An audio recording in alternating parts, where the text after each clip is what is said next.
Welcome back to another episode of Technology Horizons 2025 and beyond, where each episode we explore one latest tech innovation, its impact, and what the future holds.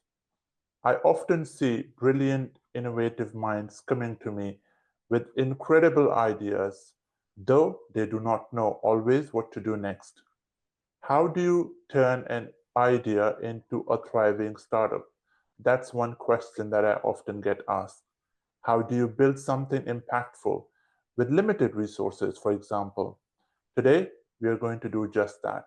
We are going to dive into the world of startups, where big ideas often start with little to no funding. Many entrepreneurs begin their journey by bootstrapping, which is a fancy word, really, relying on the creativity, resourcefulness to bring their vision to life.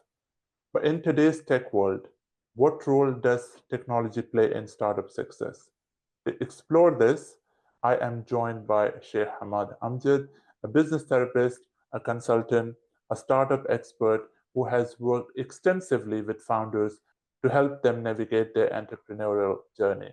Hamad, welcome to the episode. It is a great pleasure to have you here. Thank you very much, Akram. And specifically, when we talk about startups, so I think this is one of a very interesting and emerging area, especially in the context of the emerging markets.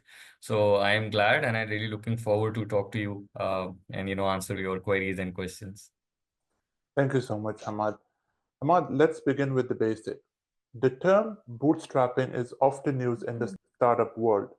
Can you briefly explain what it means for those who are unfamiliar with it? So people come up with a lot of ideas, especially at young age. They want to do a lot of things. They want to achieve a lot of things, but they have limited resources. So that is where the term bootstrapped came in because you basically start the business from your own resource. A lot of people in their career basically start late when they have their own money. Then they start, after 15, 20 years spending in a corporate environment, they would like to come in with the business. So that is why we say that, the term is being used bootstrap, which means that, running the startups within the means and resources you basically have. So in short, from your own pocket. Perfect. That absolutely makes sense. Now, many startups begin with little to no funding and have to Yeah. bootstrap their way to growth. In this phase, how can technology help them basically to operate efficiently on a budget? It's a one-man show, so you are a CEO of the company, and you also have the responsibility to open and clean the office, right? So you are basically wearing multiple hats. So you're doing marketing, you're doing finance, you're also making tea, you're also serving your customers. So everything is basically run by you. So which puts a lot of pressure on the person because of the cost factor. You're trying to do everything from your own. Imagine running a startup that is very financial incentive, or running an e-commerce store. So that is where you actually have to do a lot of invoicing for the customers. Now, at that time, you can't afford the luxury of having an accountant. So if you are using a software, maybe using QuickBooks or CRM software for managing the customer relationship, so it gets you a lot of insights, gets you a lot of data, and it is cost effective and efficient at the same time. And if the person is tech savvy and he use how to use those softwares, it becomes quite handy. Hamad, you know that the series is called Technology Horizons. I want to really talk about the role of technology here. So, once, for example, a startup experiences its growth, what are some smart ways to use technology to scale without burning too much cash too fast? I think when they're in the growth phase, I think at that time, if you have the right software, like I was mentioning the customer relationship management softwares, or the kind of software that actually provide you a lot of analysis, so that analytics becomes really important. So if there's a large amount of data, if the company is generating or the business is generating, then it is very important to basically analyze, and because it will help you in the decision making. There's a mindset we try to hire so many people, and then after a while we don't have any work for them. So I Yeah, think it is better that at that time, if you use those kind of technology, those kind of platforms, maybe you can go for different CRM softwares. You develop those ERPs within the organization, because it is at that time you actually need to make some key decisions, because you have to sustain that growth and then further take off from there. perfect. Now, looking ahead in 2025, are there any specific tech trends or tools that you would recommend for startups to must have? I think the biggest blessing or the biggest advancement of this era, or maybe this or even in the next coming years, the AI, So Yeah. even we cannot undermine even the power of chat GPT also. So Mhm. even for a business who is creating content, creating marketing campaigns, who don't know how to make a financial plan, who don't know how to manage their resources, even if they can actually get a paid membership spending just $20 a month, they can actually open their gates to another horizon, right? And again, it depends on the organization, what type kind of tools Yeah. they would like to use. Because now we actually see a lot of companies who are operating just on a basis of platform. So for the likes of Uber, Careem, InDrive, what they are doing, just selling, they provide a platform, they're just connecting buyer and seller together. So yes, there are a lot of tools, but it also depends the operational context of the business. Perfect. Now, we always learn much better when we learn from examples.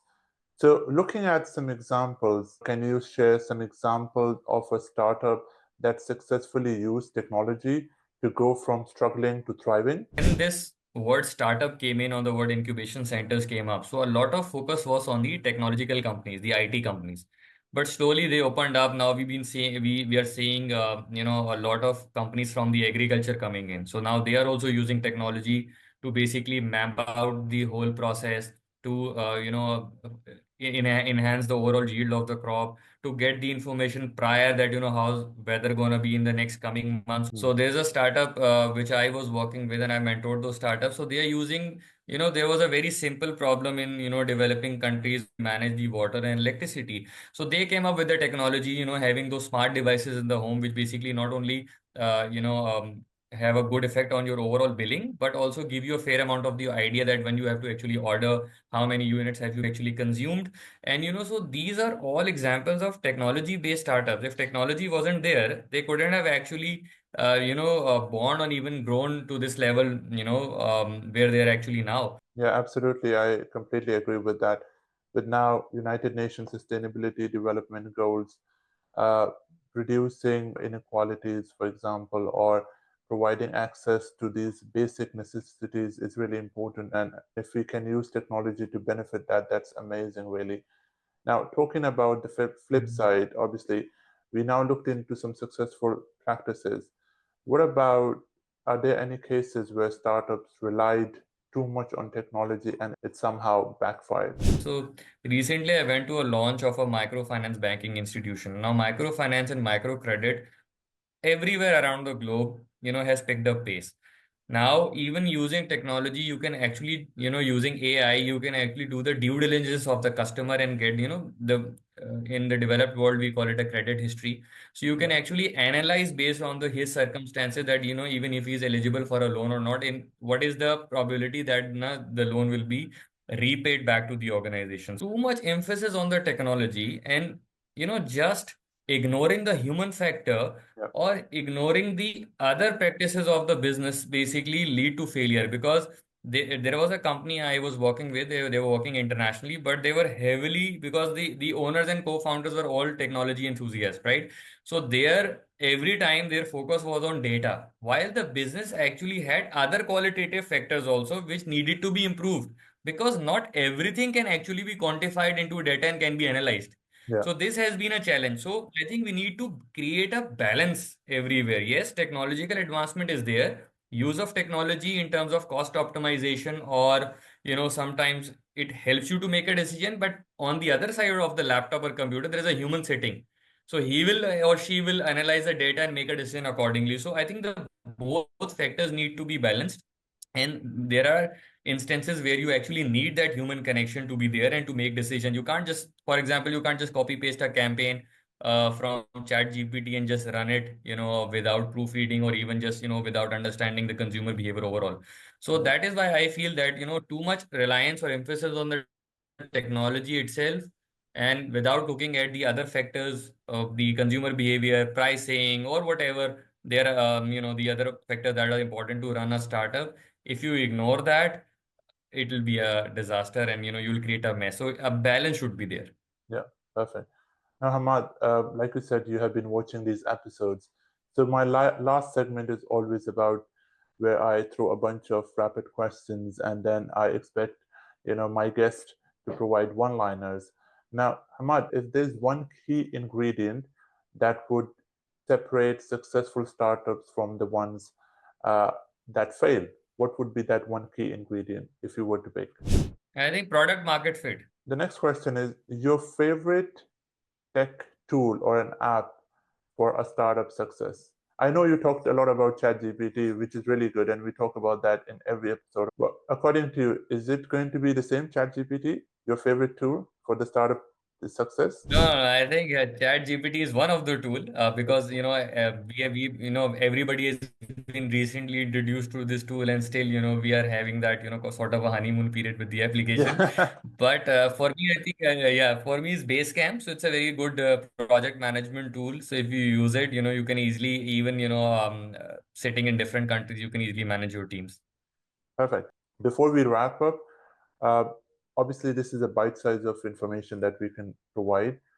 Uh, how can people connect with you or learn more about your work? So people can connect with me through LinkedIn. I've got already my presence is there through LinkedIn or my website, and also through my social media pages. I think LinkedIn would be the right platform. But Perfect. I also enjoyed this conversation, and I feel that through this, it's a really good initiative because when you start these initiatives, you don't know, because a lot of people actually listen, and maybe after 5 years they'll meet you and say, Ikram, I saw your this episode, as you were talking about this and really inspired me, and from that day onwards, I did this and I was quite successful. So I think it is a lot towards contributing back to the society. Yeah. And I think thank you very much for this amazing discussion. Thank you so much again for joining me on Technology Horizons 2025 and beyond. And thank you for watching, everybody. Until next time, take care and bye for now.